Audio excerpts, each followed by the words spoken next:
यहाँ पर fundamental of partnership, ठीक है, लेसन 1 है ना ये, पार्टनरशिप का लेसन क्या है 1 है। देखो इसमें हम क्या लिखे हैं MCQ, लेकिन एक भी यहाँ ये दिख रहा है क्या बोलते हैं ऑप्शन, नहीं ना। तो देखो इसी में आंसर छिपा हुआ है, ठीक है, जो क्वेश्चन बताएंगे ना इसी में आंसर छिपा हुआ है। इसको कितना तरह से हम लोग को घुमा घुमा के क्वेश्चन पूछ सकता है, पहले पूरा समझो क्या लिखता है। देखो सबसे पहले यहाँ पर क्या, एग्रीमेंट, ठीक है, क्या लिख रहा है, agreement is the basis of partnership between the partner to run the partnership business. क्या बोलता है, एग्रीमेंट होना चाहिए, बिजनेस को चलाने के लिए पार्टनर लोग के बीच क्या होना चाहिए, एग्रीमेंट होना चाहिए, ठीक है। तो आएगा क्वेश्चन इस तरह से कि क्या होना चाहिए, तो आंसर होगा एग्रीमेंट। इसमें देखो माइनर वाला कुछ भी क्वेश्चन रहे तो याद रखना, माइनर के बारे में रूल बता देते हैं, माइनर पार्टनर नहीं बन सकता है। माइनर मतलब समझा, जो 18 साल से कंप्लीट नहीं किया इंडियन रूल में, इंडियन मतलब इंडियन रूल के अनुसार, ठीक है, सब देश का अलग अलग होता है, लेकिन यहाँ पर कितना 18 है ना, तो माइनर पार्टनर नहीं बन सकता, लेकिन वो बेनिफिट ले सकता है पार्टनरशिप का, ठीक है। तो याद रखना इसका ऑब्जेक्टिव आता है कि पार्टनर मतलब जो माइनर वो पार्टनर बन सकता है कि तो नहीं, ठीक है, वो सिर्फ लाभ में हिस्सा ले सकता है, पार्टनर नहीं बन सकता है, ठीक है। दूसरा क्या है, ये एकदम हमेशा याद रखना, पूछता है, सुनो ये हमेशा याद रखना, पिछला बार भी शायद आया था ये क्वेश्चन कि रिलेशनशिप जो है पार्टनर और बिजनेस के बीच में, सुनो ठीक है, रिलेशनशिप बिटवीन द पार्टनर, ठीक है, एंड बिजनेस, यहां लिख देते हैं, छूट गया लगता है, एंड बिजनेस, ठीक है, एंड किसका है, तो पार्टनर और बिजनेस के बीच में रिलेशनशिप क्या होता है, एजेंट और प्रिंसिपल, ठीक है, एजेंट और प्रिंसिपल। फिर क्या लिखता है, ये सबसे बड़ा अवगुण है इसका, डिमेरिट है कि पार्टनर्स लायबिलिटीज क्या है, पार्टनर का जो पार्टनर्स का जो लायबिलिटीज होता है क्या होता है, अनलिमिटेड, याद रखना क्या होता है, अनलिमिटेड, कंपनी में लिमिटेड होता है, इसीलिए तो पार्टनरशिप छोड़ के बाकी सब क्या बना लेता है, पार्टनर कंपनी, ठीक है। इसमें क्या होता है, लायबिलिटीज अनलिमिटेड, अनलिमिटेड मतलब होता है अगर लॉस में जा रहा है तो घर बेच के पार्टनर लोग को पैसा देना पड़ेगा, जिसका पैसा बाकी है। फिर क्या लिखता है, पार्टनरशिप डीड रखना कोई कंपलसरी नहीं है, कोई कंपलसरी नहीं है, मन है तो दोनों मिलके पार्टनरशिप एग्रीमेंट बना लो, नहीं मन है तो बनाने का जरूरत नहीं है। इंटरेस्ट ऑन कैपिटल, ये भी क्वेश्चन हमेशा आता है कि इंटरेस्ट ऑन कैपिटल हमेशा किस पे निकलता है, इंटरेस्ट ऑन कैपिटल हमेशा ओपनिंग कैपिटल पे निकलता है, ठीक है। इसी को घुमा फिरा कर जैसे पूछेगा आंसर यही होगा।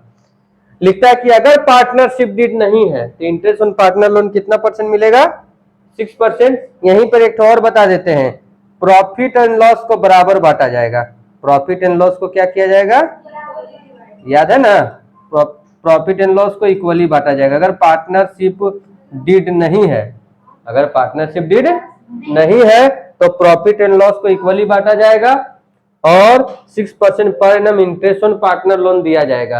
अब यहीं पर देखो बहुत सारा ऑब्जेक्टिव और बता रहे हैं, सुनो इसी में घुमा घुमा के क्वेश्चन क्या पूछता है कि पार्टनर को सैलरी मिलेगा, अगर पार्टनरशिप डीड नहीं है तो पार्टनर को सैलरी मिलेगा तो नहीं, पार्टनर को इंटरेस्ट ऑन ड्राइंग मिलेगा तो नहीं, इंटरेस्ट मान लो प्रॉफिट है बोलेगा कैपिटल रेशियो में बांटेंगे तो नहीं, ठीक है। तो मतलब ये दो टॉपिक है हम लोग का मेन है कि प्रॉफिट एंड लॉस इक्वली बटेगा और इंटरेस्ट ऑन पार्टनर लोन कितना परसेंट मिलेगा, 6% per annum interest on partner loan. तो हो गया ये 7 क्वेश्चन इधर हुए, 7 में एक बढ़ गया 8 हो गया।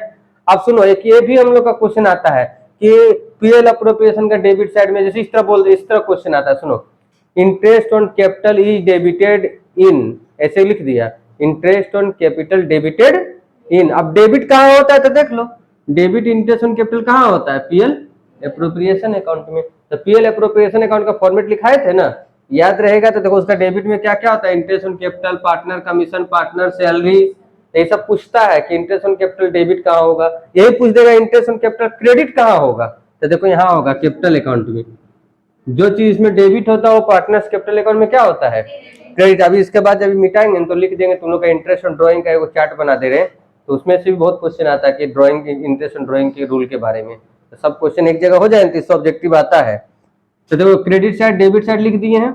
अब क्या लिखता है कि debit side of partners capital का डेबिट साइड सिर्फ क्या लिखा था, ड्राइंग और इंटरेस्ट ऑन ड्राइंग या किसी प्रकार का लॉस रहा तो लॉस।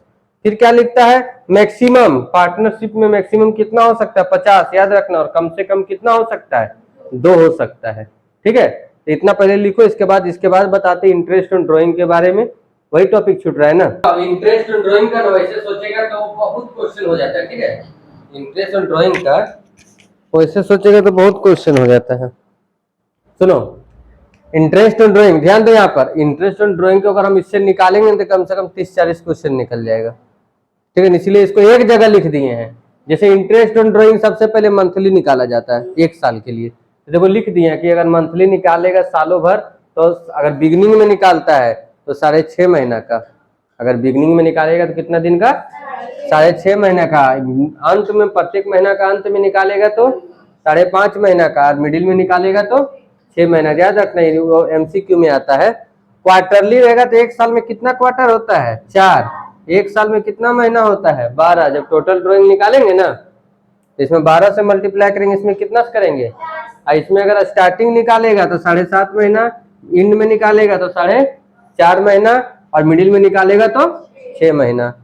अगर 6 महीना वाला क्वेश्चन है तो याद रखना, देखो मंथली का एक फॉर्मूला भी है। अगर मंथली रहेगा, बिगनिंग रहेगा तो m+1/2, मिडिल एंड रहेगा m-1/2, और मिडिल रहेगा तो m/2, ठीक है। तो समझो यहाँ पर, अगर जैसे मान के चलो बैठा के दिखाते, 6 महीना है ना, 6 और 1 7/2, 3.5 महीना, 6 माइनस 1/2 2.5 महीना, 6/2 3 महीना, आ गया ना। उसी तरह अगर 9 मंथ वाला रहेगा तो उसी तरह बैठा कर निकाल लेंगे। तो याद कर लेना, इससे बहुत सारा क्वेश्चन आता है कि मंथली रहेगा तो कितना महीना का इंटरेस्ट लगेगा, इस तरह से बहुत क्वेश्चन बनेगा। प्रोडक्ट मेथड कब लगाया जाता है, तो इंटरेस्ट ऑन ड्राइंग निकालते समय, जब डेट मंथ, जैसे इसमें क्या है, देखो अमाउंट फिक्स होना चाहिए, अगर अमाउंट फिक्स नहीं रहेगा तो प्रोडक्ट मेथड लगता है, ठीक है। एक और बता देते, कमीशन। क्या बताते हैं, कमीशन। कमीशन 2 तरह का होता है, बिफोर चार्जिंग और, अगर बिफोर चार्जिंग है तो नेट प्रॉफिट इंटू 10/100, 5/100, 20/100। अगर आफ्टर चार्जिंग रहेगा तो 20/120, 10/110, ठीक है। इस तरह क्वेश्चन CBSE में भी आता है, ऑब्जेक्टिव, ठीक है। उसके बाद पार्टनरशिप का एक्ट क्या है, तो 1932। तो जितना हम बता दिए ना, हमको लगता है उससे नंबरिकल क्वेश्चन तो अलग मैटर हो गया, लेकिन MCQ इससे बाहर 99% चांस है कि नहीं आने का। क्या, जितना क्वेश्चन बता दी इसी के अंदर से, रूल रेगुलेशन से लिख लो इसको अच्छा से।